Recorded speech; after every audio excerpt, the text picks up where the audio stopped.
हाय hello नमस्ते, welcome back to knowledge at the zone. मैं polytechnic applied physics first chapter 2 बल एवं गति का पार्ट 2 लेकर आया हूँ, जिसके टॉपिक नेम है बल, संवेग, संवेग संरक्षण का नियम और उदाहरण। और पढ़ेंगे बल का आवेग और संबंध। इसमें पढ़ेंगे वृत्तीय गति, एक समान वृत्तीय गति और असमान वृत्तीय गति। चलिए आज का पहला टॉपिक देखते हैं बल।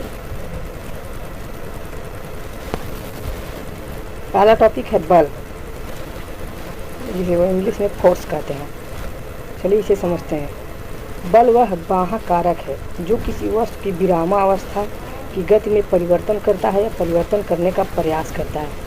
जैसे अगर कोई चीज़ ठहरी हुई है तो बल क्या करेगा, उसे गतिमान करने की कोशिश करेगा, या अगर गतिमान है तो उसे क्या करेगा, स्थिर करने की कोशिश करेगा। इसी को बल कहते हैं। बल का एसआई मात्रक न्यूटन तथा सीजीएस मात्रक डाइन होता है। इसका बीमी सूत्र mLT/2 होता है। एक डाइन बराबर 10⁻⁻5 न्यूटन होता है। 1 kg बराबर 9.8 न्यूटन होता है। 1 ग्राम बराबर 980 डाइन होता है। और हम जानते हैं बल F बराबर होता है द्रव्यमान गुणे त्वरण। अगला टॉपिक है संवेग। किसी वस्तु के द्रव्यमान तथा वेग के गुणनफल को वस्तु का संवेग कहते हैं। यह सदिश राशि है। इसका मात्रक न्यूटन पर सेकेंड होता है। संवेग एवं वेग की दिशा एक ही होती है। संवेग को P से प्रदर्शित करते हैं तो P बराबर होता है द्रव्यमान गुणे वेग। तो हम यहाँ से अगर इसका मात्रक निकालेंगे तो हमारा हो जाएगा द्रव्यमान का kg होता है, वेग का होता है विस्थापन बटा समय होता है, उसका हो जाएगा मीटर पर सेकेंड। तो kg और मीटर मिलकर न्यूटन बनाते हैं तो हो जाएगा न्यूटन पर सेकेंड। अब जैसे कि हम संवेग को समझने की कोशिश करते हैं, संवेग का एक्चुअल में मतलब क्या होता है। जैसे मान लीजिए एक कार है और एक ट्रक है, तो क्या होगा, मान लीजिए दोनों का वेग एक ही हो लेकिन द्रव्यमान तो अलग अलग होगा। तो अब यहाँ देखने वाली बात यह है कि आखिर संवेग का मतलब क्या होता है। तो वेग तो एक ही होगा दोनों का। मान लीजिए उसका वेग है 50 किलोमीटर पर सेकेंड, तो क्या होगा, दोनों एक ही वेग से एक ही दिशा में आएंगे तो क्या होगा कि ट्रक का तो वेग भी ज़्यादा है और उसका द्रव्यमान भी ज़्यादा है। तो क्या हो जाएगा, जो कार होगा उसका तो वेग तो समान होगा लेकिन द्रव्यमान कम की वजह से वो क्या हो जाएगा, टक्कर लगने की वजह से पीछे चला जाएगा। लेकिन अब मान लीजिए हम ट्रक का वेग कम कर दें, और द्रव्यमान तो ट्रक का ज़्यादा ही रहेगा, उतना ही रहेगा, स्थिर ही रहेगा, लेकिन उसका वेग क्या कम कर दें, 25 कर दें, और कार का क्या हो, वेग 50 ही रहेंगे। तब अगर दोनों को टक्कर लगाएंगे तो क्या होगा, कार में उसकी वेग के कारण उसका द्रव्यमान क्या हो जाएगा, बढ़ जाएगा। यानी इसका दूसरा एक आंसर ये हो जाएगा, किसी वस्तु में उसके वेग के कारण भी द्रव्यमान होता है। यही होता है संवेग। अगला टॉपिक है संवेग संरक्षण का नियम। चलिए इसे समझते हैं। जैसे दो गोलों का योग टकराने के पहले और टकराने के बाद बराबर रहता है जबकि उन पर कोई असंतुलित बल कार्य न कर रहा हो, इसे संवेग संरक्षण का नियम कहते हैं। यह न्यूटन के तृतीय नियम पर आधारित है। चलिए इसे समझते हैं। जैसे मान लीजिए दो गोला हैं और एक ही बराबर के हैं, तो क्या होगा, वो जब टकराएंगे तो टकराने से पहले और टकराने के बाद टकराने से पहले और टकराने के बाद वो क्या होंगे, बराबर होंगे। यही कह रहा है संवेग संरक्षण का नियम है, और उन पर कोई असंतुलित बल कार्य न कर रहा हो। ये न्यूटन के तृतीय नियम पर आधारित है। चलिए इसे इसको सूत्र से समझते हैं। माना टकराने से पहले द्रव्यमान m था, कैपिटल M रहेगा, और टकराने के बाद क्या हो जाएगा, m1 m2 में टूट जाएगा। माना टकराने से पहले वेग क्या होगा, कैपिटल V, और टकराने के बाद क्या हो जाएगा, v1 v2 हो जाएगा। तब द्रव्यमान m बराबर m1 m2, वेग बराबर हो जाएगा v2 v1। तो हम जानते हैं P बराबर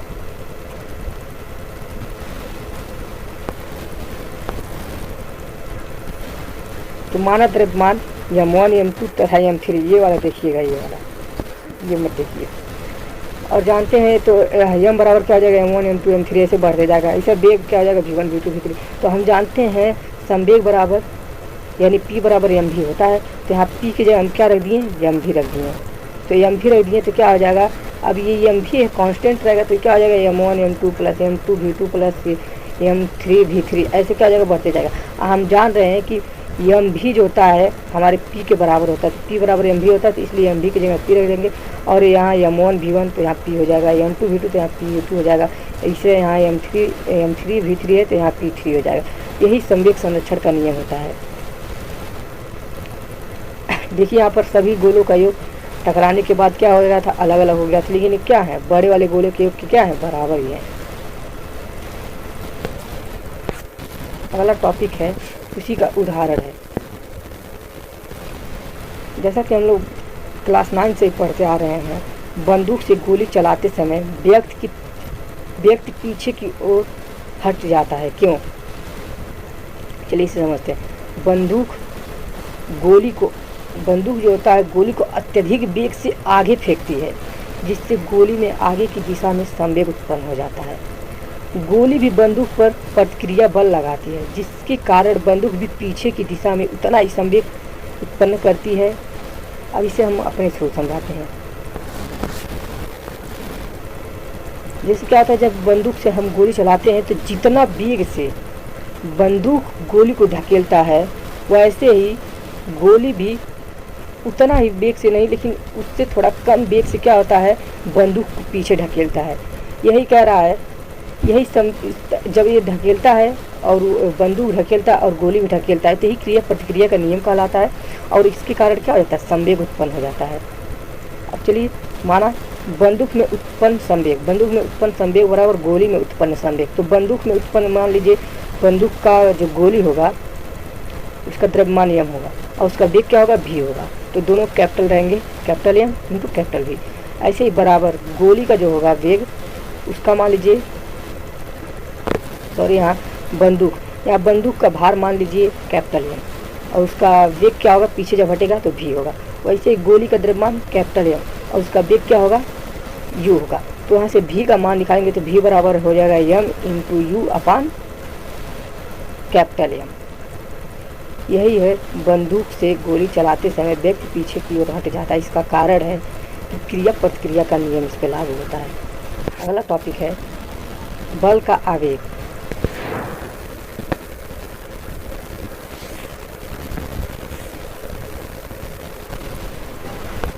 बल का आवेग, यदि कोई बल किसी वस्तु पर थोड़ा समय अंतराल के लिए कार्य करे तो बल और समय के गुणनफल को बल का आवेग कहते हैं।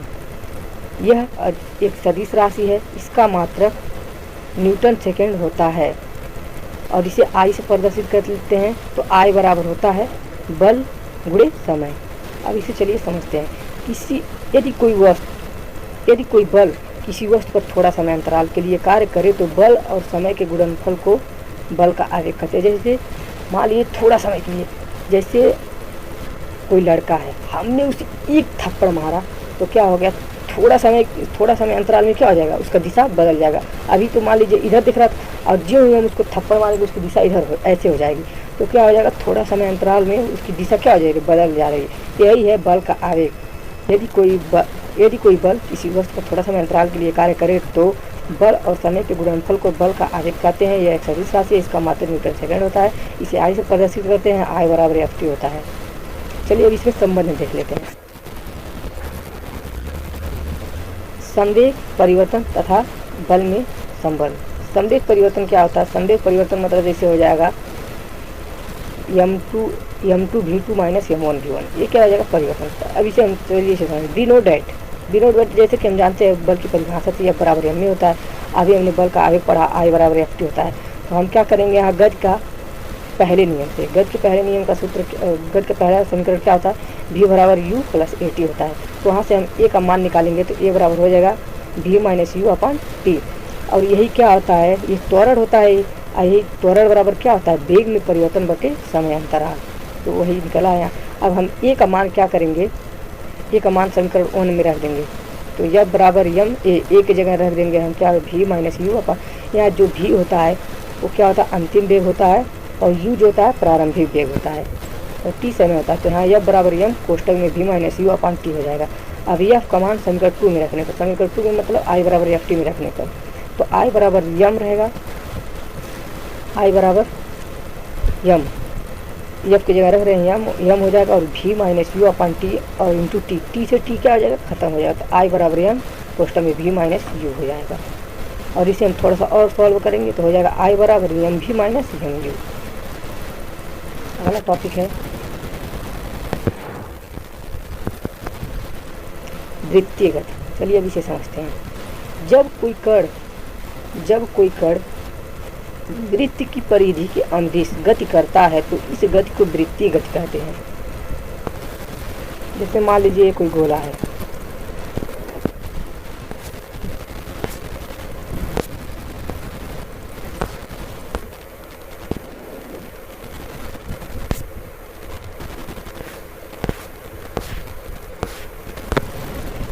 अब ये कोई गोला है, जब कोई कण वृत्त की परिधि मतलब इसके चारों तरफ के अनुदिश गति करता है तो इस गति को वृत्तीय गति कहते हैं। जैसे इसी पे परिधि पे क्या वो चक्कर लगाए तो इसी को कहेंगे वृत्तीय गति। वृत्तीय गति द्विविमीय गति अथवा एक तल में गति है।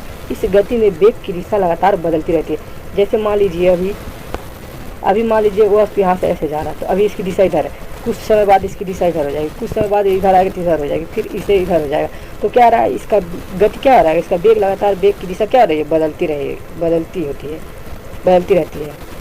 इसी को वृत्तीय गति कहते हैं। अब वृत्तीय गति में देखते हैं एक समान वृत्तीय गति। जब कोई वस्तु एक निश्चित बिंदु को, देखो जब कोई वस्तु एक निश्चित बिंदु को, यही मान लीजिए हमने इसको केंद्र को माना है, यहाँ पर हमने कोई केंद्र मान लिया।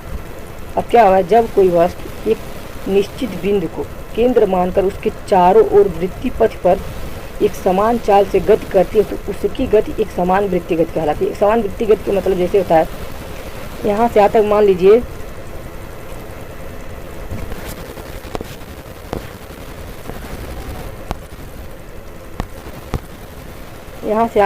ऐसे चल रहा है, और क्या हो रहा है कि इसका वेग मान लीजिए यहाँ से यहाँ 5 था, फिर यहाँ से यहाँ फिर 5 है, फिर यहाँ से यहाँ फिर 5, फिर यहाँ से यहाँ फिर 5, फिर 5 है। ऐसे क्या रहा, जब ये चलेगा तो उसका वेग क्या है, समान है, तो उसी को एक समान वृत्तीय गति कहते हैं। जैसे घड़ी की सुई के नोक की गति, क्या होती है, एक समान चाल से चलती रहती है। पृथ्वी के चारों ओर चंद्रमा की गति, चंद्रमा क्या होता है, एक समान चाल से उसका चक्कर लगाता है। कोल्हू चलाते हुए बैल की गति, बैल जो कोल्हू चलाता है उसकी भी गति क्या होती है, एक समान होती है। इसी को एक समान वृत्तीय गति कहते हैं। अगला टॉपिक है असमान वृत्तीय गति। यदि कोई वस्तु समान समय अंतराल में भिन्न भिन्न दूरियां तय करे तो उसकी गति असमान वृत्तीय गति कहलाएगी। अब देखिए मान लीजिए फिर एक कोई गोला है,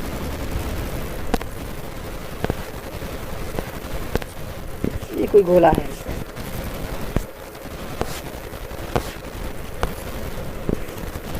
और क्या हो रहा, इसी पे क्या कोई वस्तु है, और क्या ऐसे चक्कर लगा रहा है। तो कह रहा है कि इसका जो समय अंतराल होगा उस भिन्न होगा। भिन्न होने का मतलब क्या होगा कि प्रथम बार में जब वो चला तो यहाँ से यहाँ तक चला तो उसकी क्या हो जाएगी, प्रथम घंटे में तो उसकी चाल जो होगी 5 किमी होगी। फिर अगले घंटे में क्या होगा, यहाँ से यहाँ चला तो उसकी चाल क्या हो जाएगी, 10 किमी हो जाएगी। अगले घंटे में चला तो क्या हो जाएगा, उसकी चाल 12 किमी हो जाएगी। तो इसी को असमान वृत्तीय गति कहते हैं। यानी उसका समय अंतराल भिन्न हो, और समय अंतराल जब भिन्न होता है तो उसकी दूरी भी क्या होती है, भिन्न दूरियां भी तय करता है। तो इसी को असमान वृत्तीय गति कहते हैं।